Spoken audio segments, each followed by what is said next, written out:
So, finally, ayan, after 4 months, yung pinatransfer ko na ownership ng, ayan, motor, nakuha na namin yung original na OR and CR niya. Pero, ayan, mas mabilis pa sana. Actually, December namin tinawagan yung district office kung saan kami nagpa-transfer ng, ayan, ng pangalan ng motor. And December, pwede naman na daw siyang puntahan. Kaso, nitong January lang ako nagka-time na magpunta doon sa district office. So, ganito yung itsura ng, ayan, ito yung OR, ayan. So, hindi ko na lang ipapakita.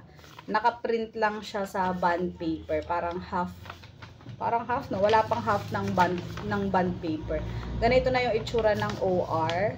And yung bagong CR, yung Certificate of Registration is, ganito na yung kanyang itsura. So, super duper laki. Hindi na siya yung kagaya ng dati. Kasi diba guys, dati yung CR or Certificate of Registration noon is nasa para siyang kulay blue na papel. So, ganito na siya kalaki. Isang buong bond paper. Ayan. Pero at least, okay na. Ayan. So, kung nagpa-transfer kayo ng ownership, much better kung tatawag kayo mismo dun sa may district office, ganyan. Para mag-update kung pwede ninyo nang kunin yung ayan, yung bagong CR ng pinatransfer ninyo na sasakyan. So, yun lang. That's the update. Bye!